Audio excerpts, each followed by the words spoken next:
नमस्कार विद्यार्थी मित्रांनो, चला तर आपण जो पॅरलल लाईन हा नवीन चॅप्टर चालू केलेला आहे याच्यामध्ये काल आपण पॅरलल लाईनची डेफिनेशन आणि काही आपण पेयर्स पाहिल्या होत्या अँगल्सच्या. तर त्या पेयर्स आपण कोणत्या पाहिल्या होत्या? Corresponding angles, alternate angles, interior angles या पेयर्स पाहिल्या होत्या. आणि त्याच्यानंतर मी तुम्हाला काही सम इम्पॉर्टंट प्रॉपर्टीज एक्सप्लेन केल्या होत्या. ठीक आहे. आता त्याच्यानंतर आपण काय पाहणार आहोत? याच्यामधला फर्स्ट थेरम आपण पाहणार आहोत, interior angle theorem. Interior angle थेरमचं स्टेटमेंट पाहूया. If two parallel lines are intersect by a transversal, the interior angles on either side of the transversal are supplementary. Okay, म्हणजे याच्यामध्ये आपल्याला त्यांनी काय सांगितलेलं आहे की दोन पॅरलल लाईन आहे, त्याचे ट्रान्सव्हर्सल आहे आणि या ट्रान्सव्हर्सल मुळे काय होतं तर आयदर साइडला म्हणजे याच्यामध्ये एका साइडला जे तयार होणारे जे तुमचे इंटिरियर अँगल्स असतात त्याचं मेजरमेंट किती असतं? सप्लिमेंटरी. म्हणजे ऍक्च्युअल किती दाखवायचं आपल्याला? ते 180 दाखवायचं आहे. मग दिलेल्या माहितीनुसार आपण एक फिगर ड्रॉ करून घेतली. लाईन एल, लाईन एम, त्याचे ट्रान्सव्हर्सल एन आणि तयार होणारी इंटिरियर अँगलचे pair A B C D. ठीक आहे. आता आपल्याला याच्यामध्ये इफ अँड देनचा पार्ट म्हटल्यानंतर काय येतं याच्यामध्ये? आपल्याला याच्यामध्ये येतं गिवन टू प्रूफ. ओके, आणि लास्ट आपल्याला करायचं असतं प्रूफ.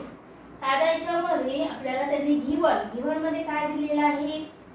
दोन पॅरलल लाईन्स आहेत. कोणत्या पॅरलल लाईन्स आहेत? Line L is a parallel line M and line N is their transversal आहे.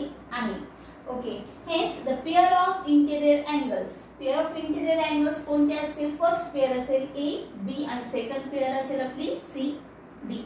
जे आपल्याला गिवन मध्ये दिलेलं आहे ते आपण लिहून घेतलेलं आहे. नेक्स्ट पार्ट असेल आपलं प्रूफ. काय प्रूफ करायचं आपल्याला? तर तयार होणारे जे आपले काय म्हणता येईल इंटिरियर अँगल्स आहेत ते इंटिरियर अँगल्स कसे दाखवायचे आपल्याला? सप्लिमेंटरी. सो इंटिरियर अँगलची फर्स्ट पेअर आपण घेतली angle A plus angle B is equal to किती? 180 आणि second pair angle C plus angle D is equal to 180. हे आपण जे थेरमचं स्टेटमेंट दिले त्याच्यानुसार हे लिहून घेतलं. गिवन आणि टू प्रूफचा पार्ट सगळ्यांच्या लक्षात आलेला असेल. याच्यामध्ये गिवन टू प्रूफ झाल्यानंतर नेक्स्ट आणि लास्ट पार्ट असतो आपला महत्त्वाचा प्रूफ. ठीक आहे. आता प्रूफ करत असताना मी तुम्हाला प्रूफच्या दोन मेथड सांगितलेले आहेत. एक पहिली मेथड आहे तुमची कोणती मेथड आहे? आपली डायरेक्ट मेथड आणि दुसरी आहे इनडायरेक्ट मेथड. ठीक आहे. आता हे प्रूफ करत असताना आपण काय करणार आहोत? इनडायरेक्ट मेथड घेणार आहोत. परंतु कोणत्या पद्धतीने ते पहा. त्याच्यामध्ये सपोज आपण काय गृहीत धरलं? Suppose that there are 3 possibilities. म्हणजे याच्यामध्ये आपण 3 पॉसिबिलिटीज कन्सिडर करणार आहोत. तर त्या 3 पॉसिबिलिटीज कोणत्या पद्धतीने असतील? Then first angle A plus angle B is a less than 180. म्हणजे अँगल ए आणि अँगल बी याचं मेजरमेंट किती आहे? लेस दॅन 180 आहे. फर्स्ट पॉसिबिलिटी झाली. Second possibility angle A plus angle B is greater than 180. Angle A आणि अँगल बी याची जी सम आहे ती कशी आहे रे? कशी आहे त्याची सम? Is greater than 180. आणि third possibility angle A plus angle B is equal to 180. ह्या 3 पॉसिबिलिटीज आहेत. या 3 पॉसिबिलिटीज नुसार सुरुवातीला आपण काय कन्सिडर करणार आहोत? तर first let us suppose that आपण काय गृहीत धरूयात? फर्स्ट पॉसिबिलिटी ही बरोबर आहे असं आपण गृहीत धरूयात. फर्स्ट पॉसिबिलिटी काय आहे? Angle A plus angle B is a less than 180. Angle A plus angle B is a less than 180 is a true. ठीक आहे. मग त्याच्यानुसार आपण काय म्हणू शकतो? According the Euclid's postulates. म्हणजे हे कशावरून घेतलं मी? युक्लिडच्या पोस्टुलेट्स नुसार. युक्लिडचं पोस्टुलेट काय सांगतं आपल्याला? त्याच्यामध्ये if the line L and line M are produced will intersect each other on the side of the transversal where angle A and angle B are formed. म्हणजे हे काय सांगतं आपल्याला युक्लिडचं पोस्टुलेट्स? तर याच्यामध्ये युक्लिड्सने काय सांगितलेलं आहे इन शॉर्ट मध्ये फक्त तुम्हाला मी एक्सप्लेन करते की ज्या वेळेस दोन लाईन्स काय करतात? एकमेकाला इंटरसेक्ट करतात आणि त्याचे ट्रान्सव्हर्सल आहे. ही ट्रान्सव्हर्सल आहे, लाईन एल आहे, लाईन एम आहे.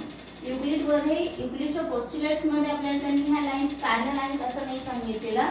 काय सांगितलंय की ह्या ज्या दोन लाईन्स असतील त्या दोन लाईन्स काय होतात? एकमेकांना इंटरसेक्ट होतात आणि त्याच्यामध्ये तयार होणारे जे तुमचे इंटिरियर अँगल्स असतील ते इंटिरियर अँगल्सचं सम हे किती असतं 180 पेक्षा लहान असतं. कसं येतं तर ते थोडक्यात तुम्हाला एक्सप्लेन करते.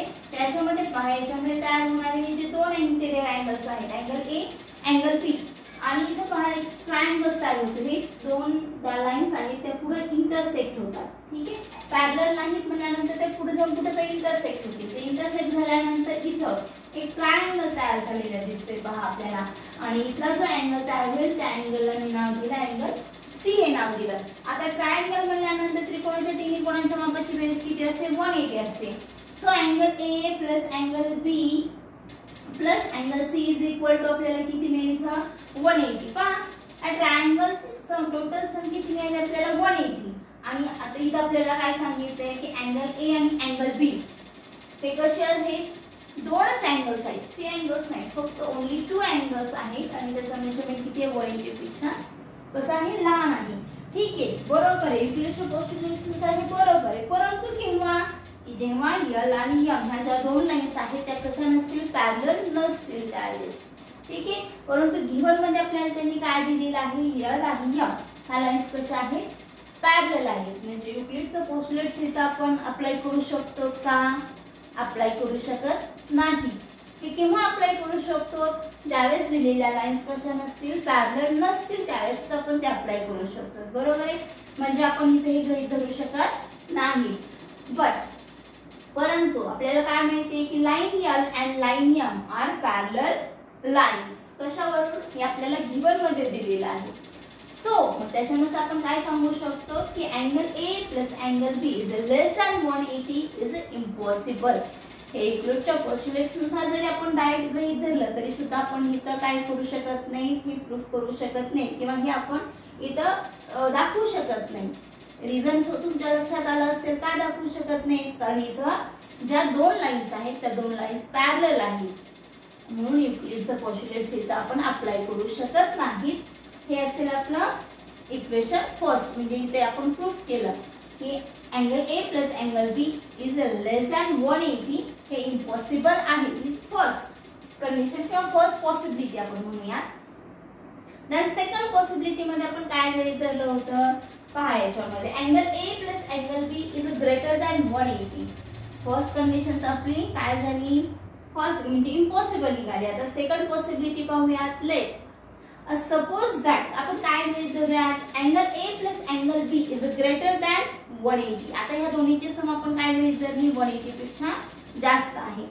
इज ट्रू, हे आपण गृहीत धरूयात, हे जे आपण घेतले ते बरोबर आहे. ठीक आहे, आता याच्यामध्ये पहा but angle A plus angle D is equal to 180. पहा इथं काय घेतले मी, angle A plus angle D, angle A angle D हे दोन्ही अँगल्स कसे दिसतात आपल्याला, right angles in linear pair. Angles in linear pair measurement is 180. It's also supplementary angles is equation first. Second pair upon as it is given angle C plus angle B is equal to also 180 is equation second. Reason तेच असेल angles in linear pair. आता याच्यामध्ये first आणि सेकंडचं जर आपण observation केलं तर आपल्याला काय दिसतंय की या दोन्ही इक्वेशन मध्ये राईट हँड साइड कशी आहे, इक्वल आहे. आणि ह्या दोन्हीमध्ये राईट हँड साइड जर इक्वल असेल तर that means left hand side सुद्धा कशी असेल, इक्वल असेल. बरोबर, मग हे जर इक्वल असेल तर त्याच्यानुसार आपण काय सांगू शकतो, राईट. मग आपण याच्यामध्ये काय केलं, हे जर इक्वल असेल तर याच्यामध्ये मी काय केलं, ह्या ज्या दोन इक्वेशन्स आहेत त्या दोन्ही इक्वेशनची काय केली, सम केली. सम करत असताना left hand side is equal to also right hand side. म्हणजे कोणत्याही क्रिया करत असताना आपण इक्वेशन मध्ये जी क्रिया आपण लेफ्ट हँड साइडला करतो तीच क्रिया आपण राईट हँड साइडला, दोन्ही क्रिया आपण इक्वल करतो. तेच केले आपण. काय केलं, फ्रॉम इक्वेशन फर्स्ट अँड सेकंडचं ऍडिशन केले. ऍडिशन करत असताना आपण इथं काय केलं, angle A plus angle B plus angle C plus angle D. So all angle की सम इज इक्वल टू किती मिळेल आपल्याला, राईट 180 प्लस 180. चला मग याच्यामध्ये आपण फक्त काय केलं की अँगल ए प्लस अँगल बी जो अँगल आहे या दोन्हीची सम जी आहे ती सम मी काय केली, फक्त इक्वेशनच्या कोणत्या ठिकाणी पुट केली, राईट हँड साइडला पुट केली. प्लस असल्यामुळे ही व्हॅल्यू टोटली काय होईल, मायनस होईल. 180 प्लस 180 360. म्हणजे आपल्याला इक्वेशन काय मिळेल, angle C plus angle D is equal to 360 minus sum of angle A plus angle B, या दोन्हीची सम. आता याच्यामध्ये या दोन्हीची सम आपण काय गृहीत धरलेली आहे, ग्रेटर दॅन 180 आणि ग्रेटर दॅन 180 जर असेल तर आपण ते गृहीत धरूयात. आता ऍक्च्युअल किती ते आपल्याला माहित नाही, तुम्हाला फक्त समजावून म्हणून आपण काय गृहीत धरूयात की याची सम किती आहे, ग्रेटर दॅन 180 नंतर 185 मी गृहीत धरली. ठीक आहे, म्हणजे 360 मधून 185 आपण सबट्रॅक्ट करूयात. रिमेनिंग व्हॅल्यू आपल्याला किती मिळेल, 175. म्हणजे ही 175 जी व्हॅल्यू आहे ती 180 पेक्षा लेस दॅन असेल, ग्रेटर दॅन असेल रे, राईट. म्हणून आपण काय लिहू शकतो तिथं की angle C plus angle D ही जी व्हॅल्यू आहे इज अ लेस दॅन कशी असणार आहे, 175 राईट, 175. म्हणजे ही व्हॅल्यू 180 पेक्षा कशी मिळाली आपल्याला, लेस दॅन मिळाली. 175 is less than 180. Direct me value फक्त तुम्हाला लक्षात यावी म्हणून हे नंबर मध्ये घेतलेला आहे. म्हणजे आपण इथं काय दाखवू शकतो की angle C plus angle T ही जी व्हॅल्यू आहे ती कशापेक्षा लहान आहे, 180 पेक्षा लहान आहे. कशावरून, कारण अँगल ए प्लस अँगल बी ची व्हॅल्यू 180 पेक्षा कशी आहे, ग्रेटर दॅन आहे. ग्रेटर दॅन मीन्स आता 360 मधून ग्रेटर दॅन कोणती व्हॅल्यू 1 नसेल तुम्ही लेस दॅन गृहीत धरली तर जनरली ती व्हॅल्यू 180 पेक्षा कशी मिळणार आपल्याला, लेस दॅनच मिळणार आहे. म्हणून आपल्याला काय मिळालं याच्यामध्ये, angle C plus angle D is a less than 180. So आपण हे इथं घेतलेलं आहे. So angle C plus angle D is a less than 180. पहा याच्यामध्ये आता angle C plus angle D जर 180 असेल तर इन दॅट केस जर असं असेल तर line L and line M produced will intersect each other on the same side of the transversal angle C and angles D formed. असं जर असेल तर याच्यामध्ये आपल्याला काय सांगता येईल की C प्लस D याची जी व्हॅल्यू आहे ती कशी आहे, लेस दॅन 180 जर असेल तर हे शक्य होईल का, शक्य होणार नाही. कारण याच्यामध्ये तयार होणारे अँगल्सची पेअर ही एक पेअर कशी आहे, 180 पेक्षा मोठी आहे आणि दुसरी पेअर कशी आहे, 180 पेक्षा लहान आहे. रिझन पहा त्याच्यामध्ये, suppose that angle A plus B कसं आहे, 180 पेक्षा ग्रेटर दॅन 180 आहे आणि दुसरी पेअर आपण काय घेतली, सी प्लस डी ही कशी आहे, लेस दॅन 180 आहे. हे शक्य आहे का, इम्पॉसिबल आहे. ट्रान्सव्हर्सलच्या ज्या साइडला तयार होणारे तुमचे पेअर्स असतील त्या तुम्हाला प्रॉपर्टीज मध्ये एक्सप्लेन केलेली आहे की वन पेअर जर कॉन्ग्रुएंट असेल तर सेकंड पेअर सुद्धा कॉन्ग्रुएंट असते. वन पेअर जर सप्लिमेंटरी असेल तर सेकंड सुद्धा सप्लिमेंटरी असते. मग याच्यामध्ये तुम्हाला इन्व्हर्स दिसेल. याच्यामध्ये ए प्लस बी ची व्हॅल्यू ग्रेटर दॅन 180 आहे आणि सी प्लस डी ची व्हॅल्यू लेस दॅन 180 आहे.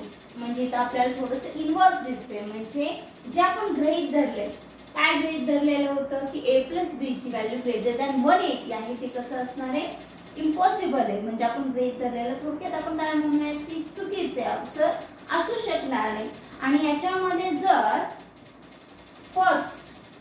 याच्यामध्ये फर्स्ट व्हॅल्यू कुठे आहे, हा की फर्स्ट पण कसं झालं, इम्पॉसिबल. म्हणजे तसंही घडू शकत नाही, दुसऱ्यामध्येही घडू शकत नाही. म्हणजे दोन्ही ज्या पॉसिबिलिटीज आहेत त्या दोन्ही पॉसिबिलिटी इम्पॉसिबल आहेत, अशक्य आहेत, ज्या चुकीच्या ठरलेल्या आहेत. म्हणजे दोन्ही इम्पॉसिबल असतील, पहा याच्यामध्ये दोन्ही जर इम्पॉसिबल असतील तर आपण काय सांगू शकतो की जी थर्ड पॉसिबिलिटी आहे कोणती, angle A plus angle B is equal to 180, हेच काय असणार आहे, बरोबर असणार आहे.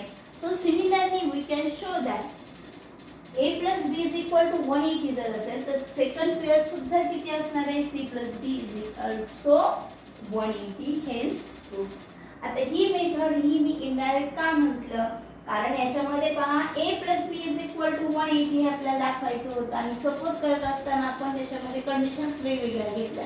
एक तर त्याची व्हॅल्यू काय असेल, इज ग्रेटर दॅन 180 असेल, एक तर लेस दॅन 180 असेल आणि लास्ट असेल इज इक्वल टू 180. म्हणजे इनडायरेक्ट मेथडनुसार आपण फक्त काय केले, प्रूफ करायचा प्रयत्न केला. सर्वांच्या हे लक्षात आलेलं आहे. First of all is less than 180 साठी युक्लिड पोस्टुलेट्स अप्लाय केला. युक्लिड पोस्टुलेट्स हे फक्त कशासाठी आपण अप्लाय करू शकतो, त्या दोन लाईन्स कशा नसतील त्याच्यामध्ये सांगितलेलं आहे. इज लेस दॅन 180 किंवा येऊ शकतं त्या दोन लाईन्स पॅरलल नसतील तर, परंतु इथे ते आपल्याला पॅरलल दिलेले आहे त्यामुळे ही इम्पॉसिबल आहे. सेकंड याच्यामध्ये तर तुम्ही पाहिलं की याच्यामध्ये दोन्ही कंडिशन्स मध्ये आपल्याला काय दिसते, इन्व्हर्स दिसते. एक पेअर ही आपली ग्रेटर दॅन 180 आहे, दुसरी पेअर ही लेस दॅन 180 आहे. सो सेकंड सुद्धा काय आहे, इम्पॉसिबल आहे. आणि दोन्ही जर पॉसिबिलिटी जर शक्य नसतील तर थर्ड पॉसिबिलिटी आर ट्रू. आणि ती काय असेल आपली possibility, angle A plus angle B is equal to 180. So similarly second pair is also angle C plus angle D is equal to 180. हा थेरम समजला तर अगदी सोपा आहे. आणखीन एकदा हा थेरम एकदा व्यवस्थित समजून घ्या. मी कोणत्या पद्धतीने सॉल्व्ह केलंय, याच्यामध्ये कोणते पॉस्ट्युलेट्स किंवा कोणते काय म्हणतील आपल्याला प्रॉपर्टीज अप्लाय केलेल्या आहेत एकदा समजून घ्या. आणि प्रत्येक विद्यार्थ्यांनी आजचा होमवर्क म्हणून काय करायचं आहे, हा जो तुम्हाला थेरम दिला इंटेरियर अँगल थेरम, हा थेरम ऍटलिस्ट कमीत कमी काय करायचं की 2 वेळेस स्वतः लिहायचं आहे. एकदा बघून घ्या, दोनदा बघून घ्या आणि दोन्ही वेळेस जो लिहिलेला थेरम असेल तो व्हॉट्सअपच्या ग्रुपवरती काय करा, सेंड करा. ठीक आहे.